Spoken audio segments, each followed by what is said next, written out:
I've already invested $60,000 simply to ensure your happiness. Yet, how could you reduce me to merely a wallet or an ATM? We don't recall ever soliciting your assistance. Lily, Max's wife, scoffed with disdain. Why don't you attempt to cease the payments if they trouble you so much? After all, I am quite capable of handling it myself, Max added in a dismissive tone, echoing his wife's sentiments. Even Max, my eldest son whom I've raised, behaves in such a manner. After coercing me into covering the costs of a $20,000 engagement party and then a $40,000 wedding, they have the audacity to treat me like this. They only perceive me as a source of funds, lamented CL, Max's mother, feeling disheartened by the lack of gratitude. I must have made a mistake in raising my son. I'll never allow them to manipulate me again, CL declared, firm in her resolve. I've heard you loud and clear, Max retorted. Are you sure about that? You know we won't let you see your grandchild, right? He threatened. You don't have to. I'd be more than happy to discontinue the payments, CL responded calmly. From that point on, Max and Lily faced a steep decline in their fortunes, having treated CL like a bottomless source of money. My name is Chloe. I'm 56 years old. I've been struggling alone ever since my husband passed away 12 years ago. Between my job and raising my 2 children, I've always had my hands full, Chloe reflected on her life. I'm currently an executive at a decent company that I've been with since before I got married. To the outside world, I guess you could call me a career woman, she continued. The children, who were high schoolers when my husband died, have now graduated college and are working. So I'm a bit relieved. I just wish they'd settle down and start their own family soon, Chloe sighed, contemplating her future. Living comfortably in the condominium that she used to share with her children, Chloe's life took an unexpected turn when Max called her one day. I want to introduce you to a woman I'm thinking of marrying, Max said excitedly. Delighted, Chloe agreed, and when Max brought Lily, his fiancée, to meet her, Chloe couldn't help but be proud. Nice to meet you. I look forward to getting to know you, Chloe greeted Lily warmly. The woman Max introduced as Lily was a receptionist at his company, strikingly beautiful, and Chloe couldn't help but feel pleased that her son had found someone like her. Congratulations to you both. I'm here to support your happiness, Chloe said, beaming with joy. Their conversation flowed, and eventually the topic of the engagement party arose. We're planning to have an engagement party soon, Max informed Chloe. I need to start preparations. Then, Mom, could you cover the $20,000 cost for the engagement party? Max sprung the request on Chloe, his mother, taken aback by the hefty sum. Chloe hesitated momentarily. I thought the average cost was around $10,000.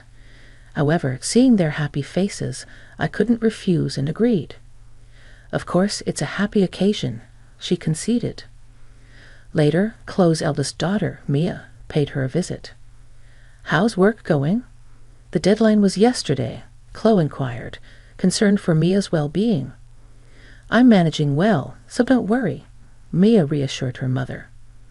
A manga artist, Mia hadn't yet struck gold with a major hit, but managed to make a living through her series. With her talent in drawing and her love for manga, it seemed like the perfect fit for her. By the way, Mom, Max is getting married, isn't he? Mia inquired. Yes, he came by the other day with his fiancée, Lily, to introduce her. They've asked for $20,000 for the engagement party, Chloe informed Mia. Wow, $20,000 is a hefty sum for sure, Mia remarked. It's not like that. Apparently, they're going to split it for their wedding funds and to send gifts of gratitude. Is that how it works? Chloe wondered aloud. On the day of the engagement party, Chloe handed over the promised $20,000. Both Lily and her parents looked delighted. We'll use this to start our new life together, they exclaimed, stashing away the money. There were no gifts of gratitude that Chloe expected, but she reminded herself that this was typical of engagement parties. As long as they could have a happy marriage, she reasoned, it was okay. However, a few days later, Max dropped a bombshell. I won a grand wedding with lots of company and connections invited, maybe around 250 people, he announced. That sounds wonderful. And with that, Mom, I'd like to ask you to cover the upfront cost of the wedding, Max requested. What? I was under the impression that weddings were funded by the couple themselves, Chloe protested. I'm counting on you, Mom. It's pretty standard for parents to pay for the wedding.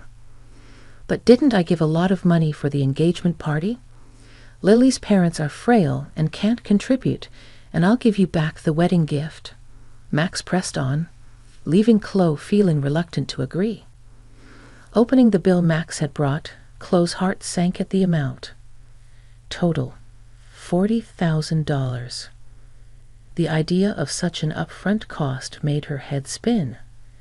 How grand of a wedding were they planning? Wait a minute, isn't this a bit too much? Why not have a wedding within your means? Chloe questioned, feeling overwhelmed. It's a once-in-a-lifetime event, and Lily doesn't want to compromise. Plus, don't you want Lily's parents to see how happy she is? Max countered, cornering Chloe. Being pressured like that, Chloe couldn't refuse. All right, it's indeed a joyous once-in-a-lifetime occasion, she conceded reluctantly. Seeing my consent, Max smiled and thanked me before leaving the room. Later, I transferred the upfront cost of $40,000 to the wedding venue. It was difficult to part with the money. I had been saving for my retirement, but I told myself it was for my child's happiness. 2 months later, on the wedding day, the venue was more luxurious than I had anticipated. Mia and I arrived early in the morning to change into our dresses and get our hair done. As I approached the bride and groom's dressing room to knock, I'd overheard their conversation. I can't believe we're able to have such a lavish wedding thanks to Mom, Max exclaimed. Absolutely, she replied, and she gave us $20,000 for the engagement party. I even managed to buy a new bag. What a great wallet, more like an ATM. Let's keep withdrawing from it, Max added. That's mean, Maya whispered, stunned by their conversation. Lily continued gleefully. If we ask her, she'll probably cover the rest of the wedding costs, right? Of course you will. Leave it to me. Then let's use the wedding gift for a honeymoon trip to Hawaii, and of course we'll take my parents along. How about buying a high-rise apartment for a new home? That sounds perfect. Let's get my mother to cover the cost. She does have the money after all, Max proposed eagerly. My hand raised to knock on the door trembled. Mia gently held my shoulder and led me away from the door. Breathing slowly, I grasped Mia's hand, which rested gently on my shoulder, and whispered, Mia, there's something I need you to look into when the ceremony starts. Of course, Mom. Leave it to me, Maya reassured me. And so Max and Lily's wedding commenced, from their vows in the chapel to the toasts at the start of the reception. My mind was consumed with the conversation between Max and Lily earlier. Even as the MC introduced me and the spotlight fell on me, all I could manage was a bow. Mia, who had been circulating and offering toasts, returned to me. Mom, I checked with Lily's relatives. Both of her parents are perfectly healthy. That's horrible. We need to confront them. I'll be right there with you, I declared. Just as Mia and I spoke, it was time for the first wardrobe change. Lily exited first, followed by Max. As Max emerged, the MC announced, Now the groom will exit, escorted by his mother, Kay, who raised him single-handedly. Summoned, I walked down the aisle to meet Max, a little tipsy and in high spirits. This is my amazing mom, Max announced into the MC's microphone. Keeping a straight face, I walked beside Max, exited the hall, and headed straight to the dressing room where Maya was waiting. She approached Max and began, "Max, there's something I need to ask you." "What is it, sis?" "Make it quick. I need to change and get back," Max replied curtly as he undressed. "I've heard the conversation in the dressing room earlier." "How could you talk about Mom like that?" Mia confronted him. "Huh? You were listening?" "Well, whatever." Max dismissed her with a shrug. Taken aback by Max's attitude, Lily, who had already changed into her dress, entered the room. "Mother-in-law and sister-in-law, what's going on?"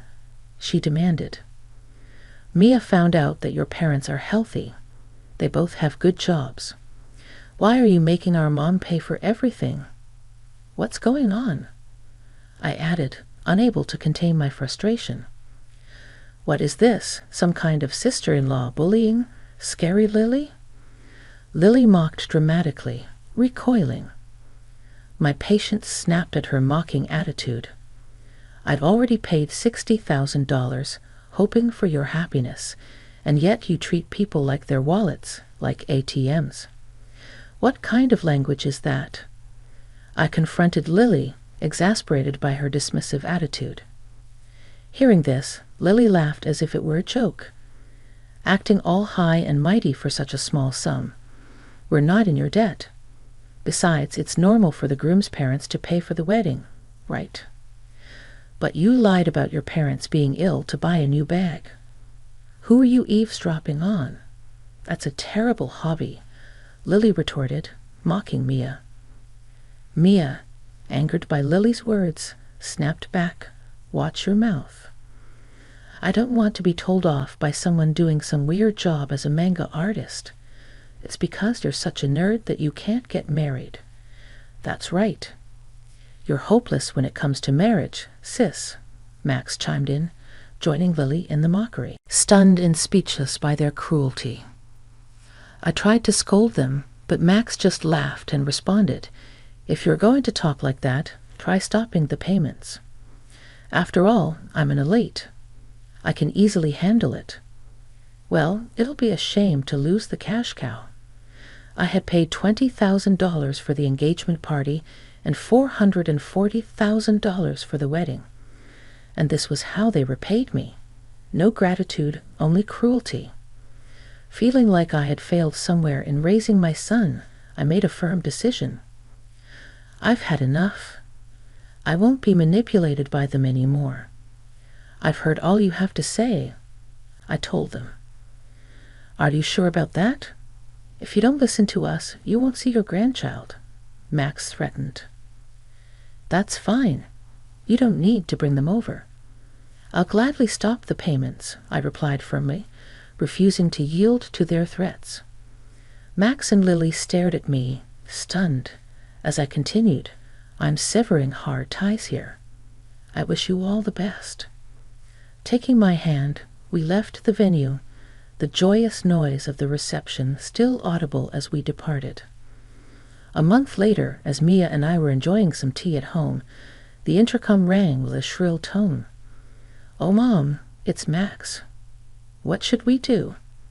Mia asked, uncertainty evident in her voice. It had been a month since I last saw Max when he showed up unexpectedly. He looked remarkably worn and tired. "Mom, you must have received the bill for the wedding venue by now." "Why haven't you paid?" Max questioned urgently. "Huh? Oh, the bill for the remaining balance. It was $45,000, right? It arrived, but I have no obligation to pay it," I replied, taken aback by his insistence. "Don't be like that. In the end, we didn't receive many wedding gifts and couldn't pay the bill, so now we're in debt," Max explained, pleading for understanding. At that, Mia laughed and chimed in, "From what I overheard at the wedding, it seems you two have quite a bad reputation, Max. You've been throwing your weight around at work, doing hazer jobs, and Lily, you've been putting down other women, flaunting your looks in marriage.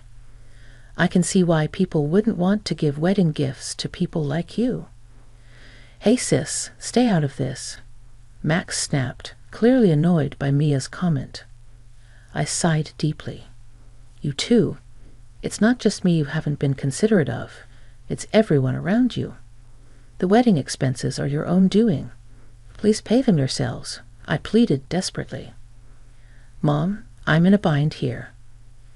Lily can't control her spending, and even her parents have started to take advantage of me. Lily's love of money isn't exactly a new revelation, Mom. Plus, having seen Lily, I can easily imagine her parents behaving the same way. Please, Mom, think about helping us. Give us some money, Max pleaded. I replied, you were the one who said I'm an elite, and it'll be a piece of cake. You told me to stop making payments, didn't you? And didn't you say that we were severing our ties? I have no obligation to give you any more money. Mom, don't call me Mom. I don't want to be called that by someone who has only ever seen me as a cash cow. To be honest, I'd like you to repay me for the wedding and the engagement party, but I'll write it off as a settlement payment. Now please leave, I declared firmly. Max, who had looked shocked, now had a malicious look on his face. Hey, are you really okay with this, Mom? Cutting ties with us like that? How will you spend your old age without a husband? Don't you want to see your grandchild? He challenged. Before I could respond, Mia intervened. Don't worry about that. I will be by Mom's side. And what can an unsuccessful comic artist like you do? You can't even have children. Shut up, Max, she retorted sharply. Max, frothing at the mouth with anger, sneered. Ah, so scary. Sure, you mock me as a failed manga artist or an otaku, yet my manga was among the top-selling Teo manga this year. Did you know it's set to be turned into an anime movie next year? Suffice to say, I'm in a much better financial state than you and your debts. At this point, Max noticed something. Hey, is that? Yes, that's what's happening, Mia confirmed, flashing the ring on her left ring finger. I'm getting married to my editor. He's a big shot at a major publishing house, a real high flyer. So we can take care of Mom. We don't need you anyway.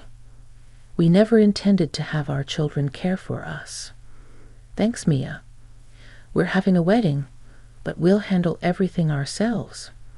We'll invite Mom, but you don't need to come, Mia concluded, leaving Max stunned. I said, did you get it now? Never bother us again. With those words, Mia and I steadily pushed Max towards the front door and firmly locked it. Max made a fuss outside, but after ignoring him for a while, it became quiet. A year passed since then. Right after that incident, I sold the house to avoid Max and Lily's visit and bought an apartment with elderly services for my old age. According to a neighbor from my condo, Max and Lily showed up and created a scene, asking why I wasn't there. Hence, I believe my decision was the right one. As for Max and Lily, they'd abandoned their dream of a luxury high-rise apartment and now live in a cramped space. Max, it seems, was demoted after his actions were reviewed. Perhaps hurt from falling from his elite status, Max worsened his attitude towards others. Surprisingly, he's not fired yet. Lily, who quit her job upon marriage, continued to splurge for a while, but their funds quickly ran out. Even with their debts, Lily's luxurious habits did not change, and her parents continued to demand money. Apparently, they quarrel daily. I hope the two learn the hardship of earning money and appreciate the people around them and grow up, but that might be too much to ask from them. I still maintain a good relationship with Mia. Mia's husband is a good man who treats me well, and they are expecting a baby. I plan to spoil my lovely daughter and grandchild, and looking forward to it keeps me working every day.